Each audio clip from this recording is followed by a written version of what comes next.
Welcome back to the unofficial series of me perfecting my everyday makeup routine. I just got a bunch of new makeup I'm going to try today. I got the Fenty Beauty contour stick in the shade Amber. I got the Laura Mercier translucent setting powder.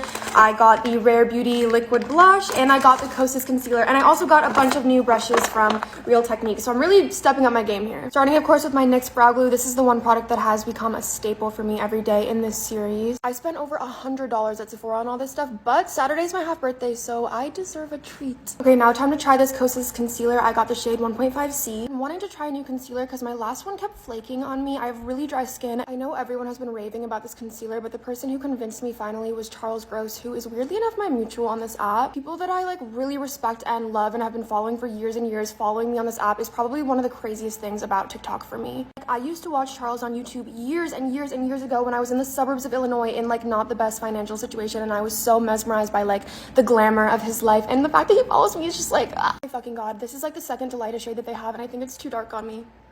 Let's talk about it. Well, I might have to go exchange that, but I'm still gonna set it. I've actually never used setting powder because I figured my skin was too dry, but my under eyes have been creasing, so I figured I might as well try it. I'm just gonna use my beauty blender. My under eyes actually do look weirdly smooth now. I still can't tell if the concealer's too dark, but I'm gonna go do the rest of my everyday eye makeup off camera with my brown mascara so we can focus the rest of the video on my face makeup. Okay, now I'm gonna use the Fenty contour stick, which everyone recommended to me when I said ever since I stopped self-tanning, I'm too pale for every contour, but this is gray tone, so it's perfect for the pale girlies. But yeah, speaking of TikTok, I've really been trying to adjust to the influx of all of these followers that I've gained very recently. In a village doing alright, then I became a princess overnight. That's really how I feel. I know it's dramatic, but I am a Leo, don't forget. So many people are pissed I talk about astrology in every video, and that's why I keep doing it, because so much of hatred of astrology is rooted in misogyny, so go off, I guess. I do not know how to contour my nose, but I'm gonna try. But yeah, making TikToks for years now, and even though I'm not necessarily shy, I am very introverted, and I don't have a therapist, so this is literally my therapy. These are my venting sessions. Now that I'm getting hate for the first time, and now that there are people who don't like me, it's getting hard to keep being so honest and vulnerable, but I'm really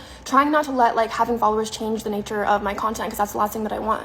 For example, I'm about to get my period, so I'm feeling more depressed and insecure than usual, and someone tagged their friend in one of my TikToks this morning and was every time this bitch comes on my For You page, I cringe, and that was almost my 13th reason today. This contour is so fucking gorgeous. Rihanna does no wrong. Now I'm gonna use the Rare Beauty liquid blush in the shade Encourage. My biggest inspirations and favorite creators on this app is Raincorp, which, by the way, for those of you who asked me for feminist reading recommendations, she has a Substack, which is amazing. I would definitely recommend checking it out. She's talked about how she doesn't believe in having to make herself into a cohesive brand and how hard it is to be seen as a whole person as a content creator. It really resonated with me, especially because so many women in media are depicted as these one-dimensional characters with one personality trait or one talent. That's why I really try not to overthink my content and just always post what's true to me in the moment. Sometimes I want to talk about astrology and Taylor Swift, sometimes I want to critique the patriarchy, sometimes I'm really insecure, sometimes I have a god complex. All these things can be true. Might have put way too much blush, but here's the finished look.